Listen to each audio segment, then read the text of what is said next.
Chapter 1. You are listening at FameTV.info. Chapter 1. Rebirth Translator. Henyi Translations Editor. Henyi Translation Cemetery. The sky was gloomy, gray, and drizzling miserably. In a cemetery, which was already cold, it seemed even more silent and eerie that even grown men wouldn't dare to linger for long. But in such a deserted site, a woman, wearing a long black dress and holding a black umbrella, could be seen through the foggy rain, from a distance. With the raindrops dripping like ink, she appeared mysterious and petrifying. With familiarity, Xuanhuan walked to a tombstone, put her umbrella away, and disregarding the drizzle raining down on her, carried the bouquet of baby's breath in her arms and knelt in front of the tombstone, staring at the photo posted on the tombstone. The photo was of a generous and intellectual woman who had tidy coiled hair. There was a slight curl in the corners of her mouth and her eyes were bright against her reserved smile. Only then did the calm on Xuanhuan's face become stirred, but she blinked and held back her tears, revealing a relieved and clean smile as she spoke. "Master, let me tell you the good news. I've wiped out that ungrateful apprentice with my own hands for you. His family went bankrupt and he died. He was hacked to death under the chaos of knives, into exactly 108 pieces. You should also rest in peace under the 9 springs. 1.9 springs is the underworld in Chinese mythology." A hacking cough suddenly assailed her as if she was about to cough her lungs out. She hunched down and covered her mouth with her right hand. It was all blood. Bright red, which irritated the eyes. Scarlet blood also stained her lips, making her otherwise white face seem even more pale and transparent, while a circle of dense fuzzy black qi enveloped her from head to toe. If certain Taoists were to catch sight of it, they wouldn't definitely avoid it. Usually, a black cadaveric qi hovered on the shoulders of a person guilty of a major crime, but her entire body was shrouded with it. In the end, just how much blood had washed her hands? Xuanhuan glanced at the bright red blood on her hands without caring in the slightest. She took out a paper towel and wiped it clean as if it were a walk in the park. Obviously, it wasn't the first time she'd had such a fatal cough. "I know that if you were alive and knew what I've done, you would have surely scolded the shit out of me." Xuanhuan's strength was failing, so she sat down beside the grave and chuckled softly. If the black cadaveric qi shrouding her brows was to be ignored, that smile was remarkably sweet. But soon, her smile dimmed down. "The person I care the most is sleeping underground, so how can I stand by and watch those who have killed you, enjoying the riches and glory, and domestic bliss? If the cost is my life, slaying these enemies with my own hands is worth it." Xuanhuan slowly stood up, bowed deeply, and gazed at the picture while letting out a long sigh.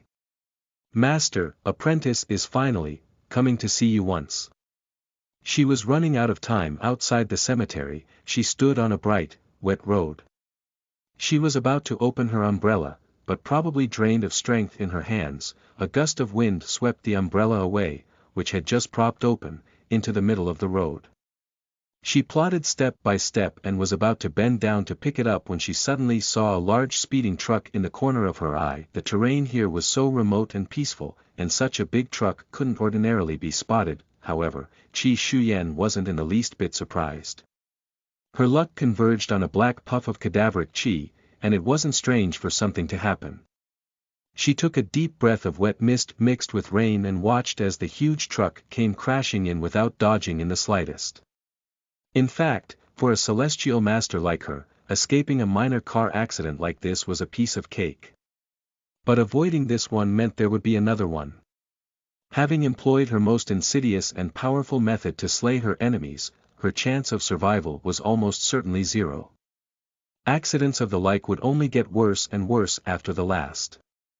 She closed her eyes, and even if she did it again, she wouldn't regret it. Between the lightning and flint, the bulky truck rushed forward and the lone, thin figure was crushed raw under its wheels without even a sound, akin to rolling on a fallen leaf, except for the bright red blood that sprayed and stained the damp road.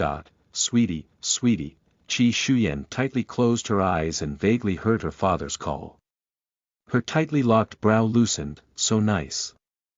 She'd never thought she would hear her father's familiar voice again before she died. Qi Lingyan straightened his waist and sat down at the head of the bed.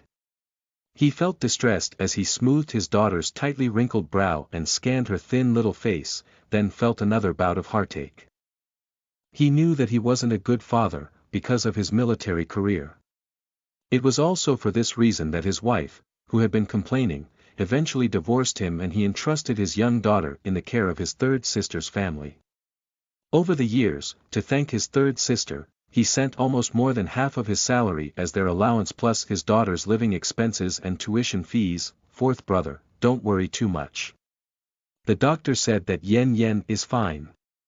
A woman pushed the door in with a sigh and said, lucky for us this time. Otherwise, with that reservoir so deep, we couldn't have done anything.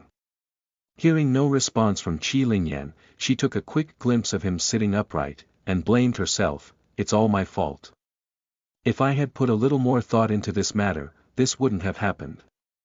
Hearing his third sister, Qi Hohat, blaming herself, Qi Lingyan's stoic face twisted as he replied. How can I blame third sister? It's my fault for being too negligent as a father.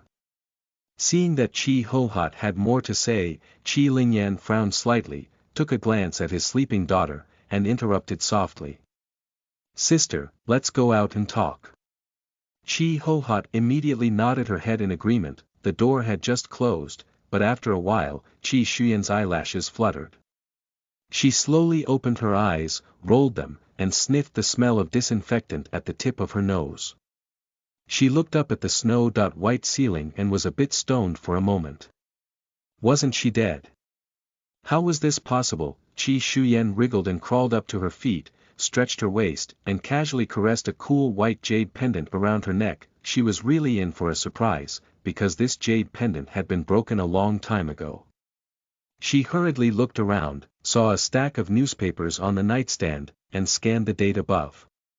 She was still a bit unconvinced, so regardless of her weak and sore body, she headed straight for the bathroom, when she saw the bright mirror reflecting an underage girl of 17 or 18 years old with long fringes concealing her brows and eyes, coupled with a pale and gloomy temperament. Only then was Qi Xuan convinced.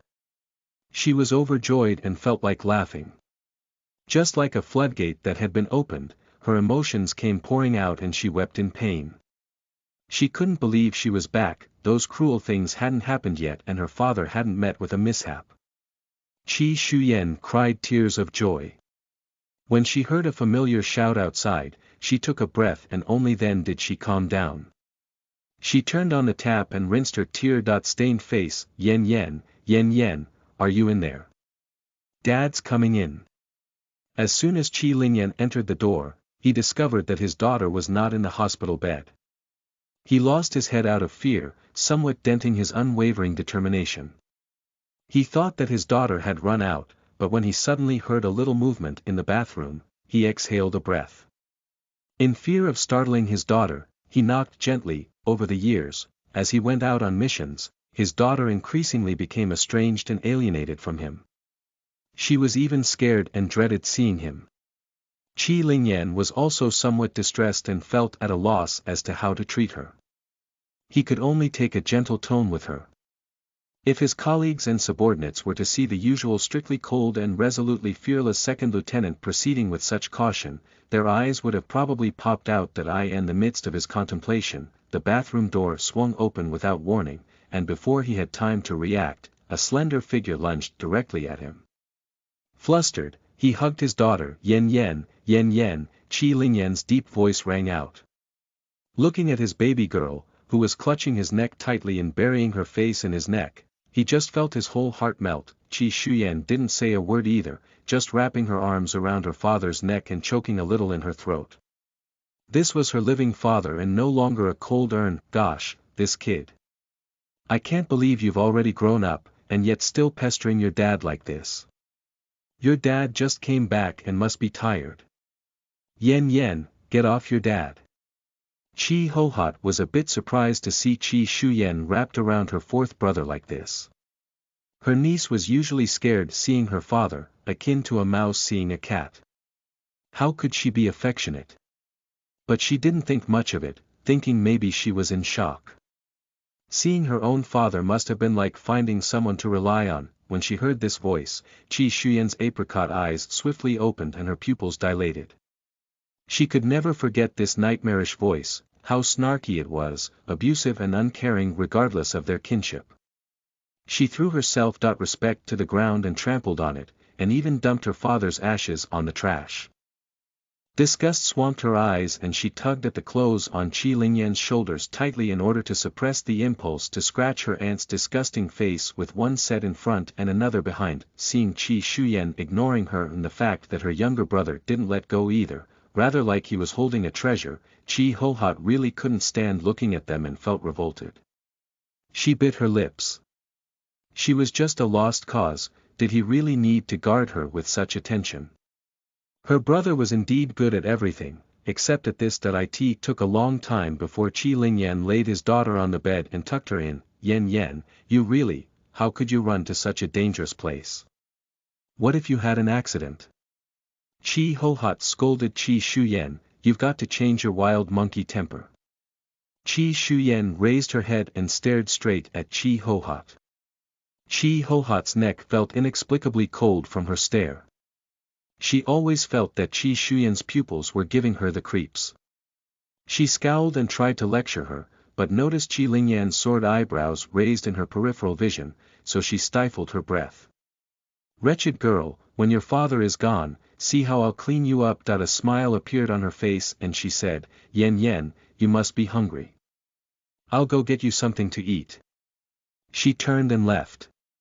Qi Shuyan stared deeply at her departing figure. Yan, are you uncomfortable anywhere?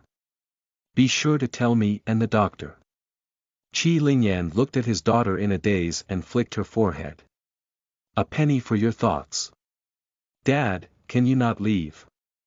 Qi Shuyan blinked her teary apricot eyes and tilted her small head on Qi Lingyan's shoulder. As soon as Qi Shuyan heard a sigh coming from above her head, she pushed Qi Lingyan's head away and buried herself under the covers. Yan, just give Dad some more time to think about it, will you?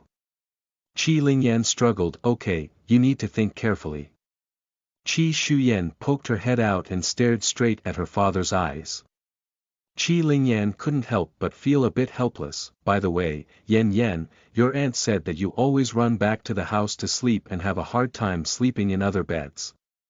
She can't spare a hand to take care of you either. So, let her take your 3 cousins and move in directly with you some other time. It's good if someone is there to look after you, too. Qi Shuyan sneered inwardly as she heard the same arguments as those in her previous life. Her aunt was really proficient in her schemes. Too bad she wouldn't be so stupid as to lead the wolf into the door this time. Listen to the full novel at FameTV.info, direct link in the description.